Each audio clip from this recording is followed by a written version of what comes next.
On Christmas morning in 2025, the palace woke to a shock no one saw coming. Leaked emails exposed Queen Camilla's private thoughts about Catherine, filled with fear, jealousy, and quiet anger. Trust cracked. Secrets spilled. Christmas peace vanished as whispers raced everywhere. How did these messages escape the palace walls? Stay tuned as we uncover the culprit. When Christmas morning turned to crisis, the first sign that Christmas Day would be anything but ordinary came when Edward Thornhill, Senior Communications Director at Buckingham Palace, received an encrypted message on his secure phone at precisely 7:14 in the morning. He had been awake for less than 20 minutes, standing in his kitchen in South Kensington, waiting for the kettle to boil, when the alert vibrated against the countertop. The subject line contained only 3 words that made his stomach drop. Urgent, confidential, immediate. By 7:18, 2 other senior aides had received identical messages. Within the attached files sat something that should never have existed outside the most private royal circles. A collection of 17 emails written by Queen Camilla to Lady Henrietta Ashford, a close confidant and former lady-in-waiting spanning from June 2024 to November 2025. Each email carried observations, frustrations, and deeply personal reflections about Catherine, Princess of Wales, and the shifting dynamics within the royal family. The palace's Christmas morning, usually marked by quiet preparation for the traditional Sandringham gathering, transformed instantly into something far more urgent. Thornhill made 3 calls in rapid succession. First to the head of palace security, then to the king's private secretary, and finally to William's senior aide at Kensington Palace. Each conversation carried the same gravity. This was not a rumor. This was not speculation. This was a breach, and it was catastrophic. By 7:30, the file had been forwarded to legal advisors, digital forensics teams, and the small crisis management unit tucked into the administrative wing of Buckingham Palace. Staff who had planned to spend the morning with family found themselves racing through empty London streets toward the palace, their phones buzzing with alerts, their minds racing through worst-case scenarios. One aide, arriving breathless at the security entrance, whispered to a colleague what everyone was already thinking. If these emails go public, the damage will be irreversible. The contents of the emails themselves were staggering, not because they revealed criminal wrongdoing or explicit attacks, but because they exposed something far more human and far more damaging. Camilla's private voice, unfiltered, unguarded, revealed a woman struggling with jealousy, insecurity, and the growing realization that Catherine had become the monarchy's emotional center, leaving Camilla increasingly sidelined despite her title as queen consort. One email dated August 2024 expressed frustration over the public's overwhelming sympathy for Catherine during her health struggles. Another, written in early October, questioned the strategic timing of Catherine's public appearances, suggesting they always seemed to coincide with moments when Camilla had planned significant engagements of her own. A third email, penned just weeks ago in late November, reflected bitterly on how the Wales family had become the public face of the monarchy's future, rendering Camilla's decades of service somehow invisible. The immediate question facing palace officials was not whether the emails were real. They were. The encryption, the metadata, and the writing style all confirmed authenticity within the first hour. The question was how they had been leaked, and more critically whether they had already reached the press. By 8:15, the answer to the second question arrived with chilling clarity. A BBC royal correspondent received an anonymous tip alerting her to the existence of the emails, though the source did not provide copies. Simultaneously, 2 American networks were contacted with similar information. The leaker, it seemed, wanted the story known, but was holding back full publication, creating a window of time during which the palace could either respond or scramble. William, informed of the breach at 7:45 while preparing for the family's Christmas gathering at Sandringham, reacted with a fury those around him rarely witnessed. He did not shout. He did not throw anything. Instead, his voice turned cold, clipped, and devastatingly precise. He wanted answers. He wanted accountability. And most of all, he wanted assurance that Catherine would be protected from whatever storm was about to break. And briefed shortly after, William responded with her characteristic sharpness. She had warned Charles months earlier that Camilla's growing circle of confidants posed a security risk. That private frustrations shared in writing had a way of becoming public weapons. Now her warnings had materialized into the exact crisis she had predicted.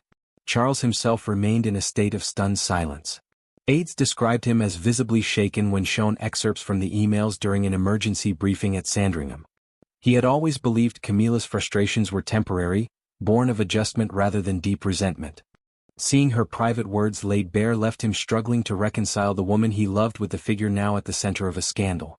As the morning stretched toward 9 o'clock, palace staff worked with frantic precision. Legal teams assessed potential charges against whoever leaked the correspondence. Communications advisors drafted multiple response scenarios. Security officers began tracing the digital footprint of the leak, trying to determine whether Lady Henrietta herself had been complicit or whether her own communications had been compromised. Across the Atlantic, where it was still the early hours of Christmas morning, American royal watchers remained unaware. But by the time the East Coast woke, the story would be everywhere. And once it broke fully, once the contents of those emails became public knowledge, the palace knew that no amount of spin could undo the damage. By 9:30, as families across Britain sat down to Christmas breakfast, three truths had settled over Buckingham Palace like a winter frost. The emails were real. The breach was catastrophic and Catherine was about to face the most painful betrayal of her royal life. The tensions that built in silence. To understand how Christmas Day 2025 became the day Queen Camilla's private resentments exploded into public view, one must step back through the quieter months that preceded it. Months in which small tensions accumulated like snow on a fragile roof. Each layer invisible until the structure beneath could no longer hold the weight. The seeds of this crisis were planted not in malice, but in circumstance, specifically in the early months of 2024, when Catherine, Princess of Wales, faced a health challenge that would reshape the public's relationship with the monarchy in ways no one had anticipated. Her absence from public duties, while medically necessary, created a vacuum that Camilla initially believed she could fill. But what Camilla discovered instead was that the public did not want a replacement for Catherine.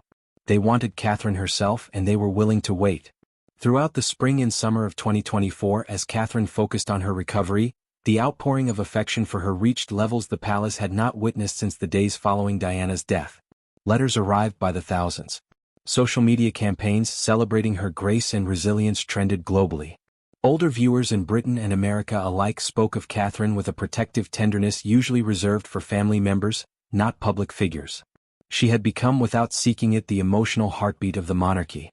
Camilla, who had spent decades clawing her way back from public condemnation to cautious acceptance, watched this phenomenon with growing unease. She had worked tirelessly to build her own platform, the Reading Room Initiative, her advocacy for domestic violence survivors, her steady presence beside Charles. Yet none of it seemed to generate the kind of deep instinctive loyalty that Catherine commanded simply by existing. The first cracks in Camilla's composure appeared during a summer garden party at Clarence House. Staff noticed her growing irritation when guests asked repeatedly about Catherine's health, offering prayers and well wishes while barely acknowledging Camilla's own efforts to maintain the royal calendar. One longtime aide recalled Camilla's comment after the event. "It is as though I am invisible unless I am standing beside her shadow." By autumn, the tension had deepened. Catherine began making carefully selected public appearances. Each one met with overwhelming enthusiasm. Her return to royal duties was gradual, intentional, and extraordinarily effective. Every engagement she attended became a media event. Every photograph of her generated headlines, and every time she smiled, the public exhaled with collective relief. Camilla, meanwhile, found her own schedule increasingly overshadowed. Events she had planned months in advance were repositioned or scaled back to accommodate Catherine's availability. Media coverage of Camilla's engagements dwindled to brief mentions, often in the same articles that speculated about Catherine's next appearance. The contrast was not lost on Camilla, and it stung far more than she let anyone see. Charles, caught between the two women, struggled to navigate the growing divide. He loved Camilla deeply and owed her decades of loyalty. But he also understood that Catherine represented the monarchy's future in a way that transcended titles or bloodlines. She had captured something Diana once held, the public's heart, and in doing so she had become untouchable. Princess Anne, observing the situation with her usual clarity, grew increasingly concerned not about Catherine, who handled the attention with characteristic humility, but about Camilla, whose frustration was beginning to manifest in subtle but troubling ways. And noticed Camilla's growing reliance on a small circle of confidants, individuals outside the official palace structure, people who offered sympathy rather than counsel. It was to one of these confidants, Lady Henrietta Ashford, that Camilla began pouring out her private grievances in email form. Lady Henrietta, a former lady-in-waiting and longtime friend, had always provided Camilla with a safe space to vent frustrations. But what had once been occasional complaints over tea, became a steady stream of written correspondence, each email more revealing than the last. The emails began innocently enough. In June 2024, Camilla wrote to Henrietta expressing exhaustion over the relentless public interest in Catherine's health. But as summer turned to autumn, the emails grew sharper. In one message sent in late August, Camilla questioned whether Catherine's team was strategically timing her appearances to maximize public sympathy. By October, the frustration had curdled into something harder. Camilla wrote that she felt increasingly like a placeholder, someone the public tolerated while waiting for the real star to return. The most damaging email written in mid-November reflected Camilla's deepest insecurity. She confessed to Henrietta that she feared her decades of service would be forgotten, overshadowed entirely by Catherine's natural charisma and the public's insatiable affection for her. What Camilla did not know was that Lady Henrietta, facing financial difficulties of her own, had begun quietly sharing details of their correspondence with a third party, someone who recognized the explosive potential of Camilla's words and began meticulously archiving every message. By the time December arrived, the architecture of the crisis was fully in place. The emails existed. The betrayal had occurred. And as the morning of December 25 dawned cold and clear across Britain, the palace staff who discovered the leaked emails understood immediately that this was not merely a scandal. It was a fracture, one that ran straight through the heart of the institution. The words that shattered trust. The full weight of what Camilla had written became clear only when palace officials began reading through the leaked correspondence systematically, email by email, each message peeling back another layer of resentment that had festered in silence for 18 months. What emerged was not a portrait of malice, but something far more complex and perhaps more damaging.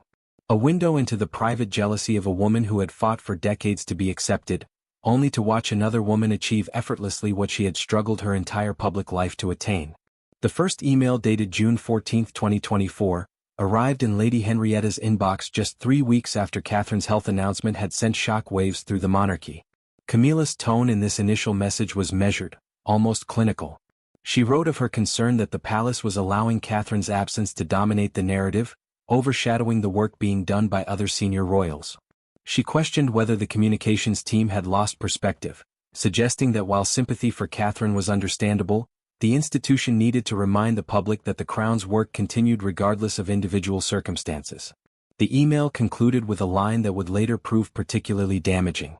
One would think the monarchy revolves around a single person rather than the collective effort of those who show up every day without fanfare or headlines. The second email, sent on August 23, 2024, revealed a deeper frustration. By late summer, Catherine had begun making brief, carefully selected public appearances, each one generating massive media attention and public celebration.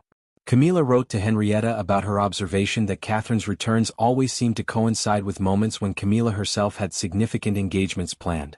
She noted that a patronage visit she had scheduled to a domestic violence shelter had been repositioned to a quieter date after Catherine announced a surprise appearance at a children's hospital. Camilla did not accuse Catherine directly of manipulation, but the implication hung in her words. The email ended with a bitter observation. It appears the public only has room in their hearts for one princess at a time, and the rest of us are merely scenery.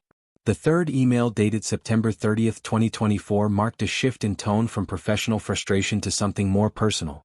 Camilla wrote about attending a charity gala where she had been the guest of honor, only to spend the entire evening answering questions about Catherine's health and when she might return to full duties. She described feeling like a substitute teacher in a classroom full of students waiting for their real instructor to come back. What made this email particularly painful was Camilla's reflection on her own journey. She reminded Henrietta of the decades she had spent rebuilding her reputation, the careful steps she had taken to move from public villain to cautious acceptance, the relentless work she had put into creating meaningful patronages. And yet, she wrote, none of it seemed to matter when compared to Catherine's natural ability to command affection and attention without apparent effort. The fourth email, sent on October 19, 2024, crossed into territory that palace officials recognized as deeply problematic. Camilla wrote that she had begun to wonder whether Catherine's health timeline was being managed as much for strategic benefit as for medical necessity. She noted that each brief appearance Catherine made seemed perfectly calibrated to generate maximum sympathy and admiration, followed by just enough absence to keep the public longing for her return. Camilla did not explicitly accuse Catherine of deception, but the suggestion that her health journey might be strategically manipulated was a line no member of the royal family should ever have approached, even in private correspondence. The fifth email, dated November 7, 2025, just weeks before the leak, contained the most personally revealing and professionally damaging content. Camilla wrote to Henrietta in a moment of raw vulnerability, confessing that she felt her entire legacy was being erased in real time. She reflected on how the public had embraced Catherine as a kind of spiritual successor to Diana, the People's Princess reborn, while Camilla remained forever cast as the other woman, the one who could never truly belong. She wrote about watching William's protectiveness of Catherine grow more intense, observing how he seemed to view any suggestion about adjusting the royal calendar or redistributing public attention as a personal attack on his wife. The email concluded with a line that when leaked would cut Charles deeply. "Sometimes I wonder if I will be remembered at all or if history will simply record that I kept the seat warm until the real queen arrived." The sixth email, sent just 3 days later on November 10, revealed Camilla's awareness that her frustrations had grown beyond what she could reasonably contain. She wrote to Henrietta that she knew her feelings were uncharitable, perhaps even unfair, but that she could not shake the sense that she had been sidelined by forces beyond her control. She acknowledged that Catherine had done nothing wrong, that her popularity was genuine and deserved. But that acknowledgement did nothing to ease the sting of being perpetually overshadowed. What none of these emails contained was direct cruelty. Camilla never called Catherine names. She never wished her harm. She never suggested Catherine should step back or disappear. But what the emails revealed was perhaps more damaging than outright hostility. They showed a queen consort consumed by jealousy, insecurity, and the painful realization that no amount of work or dedication could compete with Catherine's natural ability to capture the public's heart. Tracing the betrayal. The moment palace security confirmed the emails were authentic, a secondary crisis emerged that was almost as urgent as the leak itself. How had 17 private messages sent over 18 months through encrypted channels ended up in the hands of 3 senior aides on Christmas morning?